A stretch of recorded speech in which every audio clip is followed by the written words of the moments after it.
এই পাগলটার কথা কী বলবো, এ হচ্ছে অন্যরকম। একে চান করাতে গেলে পালাতে চায়, এ গরম রোদে শুয়ে থাকে, মানে ঘরে ঢুকতে চায় না, পাখার তলায় শুতে চায় না। এ হচ্ছে অন্যরকম। ওই চান করাচ্ছি, ওর মাথাটা খারাপ হয়ে গেছে। ও মোটামুটি আমি যে চান করতে নামি, ও এখান থেকে হাওয়া হয়ে যায়। আমি ওকে তার যাই করে চেপে ধরে বেঁধে আজকে ওই চান করিয়ে দিচ্ছি। আগে ডিম থেকেই করাই, কিন্তু আজকে ওকে আগে করিয়ে দিচ্ছি। আমি ডিম থেকে চান করাতে দেখলেই ও পালাবে, ও চান করতেই চায় না। আমি এর আগে রাস্তার আমার আরও বাচ্চাদের ছিল, তাকে আমি দেখেছি এই গরমে স্ট্রোক হয়ে যেতে। আমি তাই ওকে নিয়মিত ডিমটি চান করলে ওকেও চান করিয়ে দিই। গরম কমে যাক, তারপরে তো চান করলো না আলাদা কথা, ওকে এরকম ধরে বেঁধে যা করে চান করাতে হয়। ও অবশ্য বাইট করে না, ওর একটা এই প্রবলেমটা নেই। আগে যে ডোডোর বেঁচে ছিল, ওকেও আমি এরকমভাবেই চান করিয়ে দিতাম, ওকে অবশ্য মুখটা বেঁধে চান করাতাম।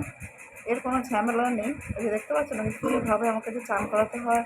একে তো পাত্র থেকে দড়ি তুলে জল তুলে চান করাতে না, তারপর ওকে এরকম বেঁধে ধরে চান করানো। ও চান করে কতক্ষণে যে পালাতে পারলে বাঁচে সেটা আমিই জানি। ও চান করতে চায় না। আর ডিম থেকে যদি সকাল থেকে বলি ফিরে চান করবি, ওর ব্যাস, ও টনক নড়ে যায়।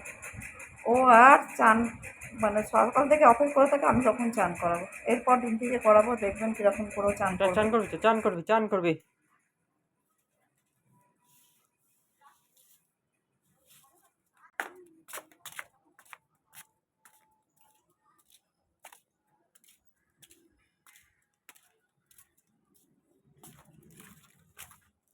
চান করবি তো?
হ্যাঁ, চান করতে হবে না। চ চ চ চ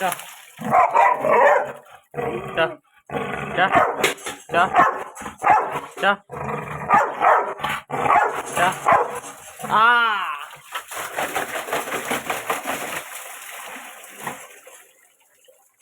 চান করতে হবে।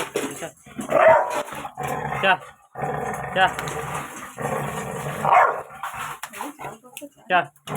চ চলে যা।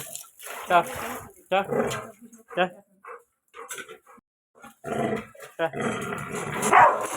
চ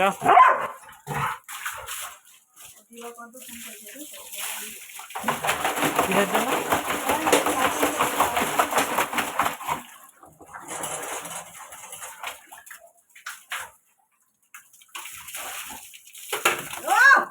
মাথা ঠুকে যাচ্ছে একদম।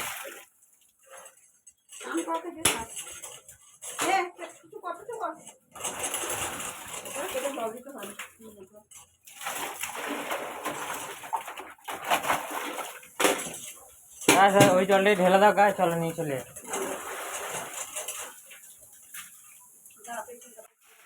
আপনাদের আমি আগেই বলেছি এসি নেই আমার, কিন্তু খুবই কষ্ট। সেই জন্য আমি ওকে বেশি চান টানগুলো করিয়ে দিই, রাত্রিবেলা গা মুছিয়ে দিই, এই করেই ওকে শরীরটা ঠান্ডা রাখি। জানি না পরবর্তীকালে কী হবে, যখন এজ বাড়বে তখন আমাকে বোধহয় এসি যা করে যেখান থেকেই হোক কষ্ট করে হলেও নিতে হবে। ও দেখতে পাচ্ছেন না চান করতে খুব ভালোবাসে, ওকে এই চান করা থেকে তুলতেই আমার খুব কষ্ট, কত মারপিট করে ওকে তুলতে হয়।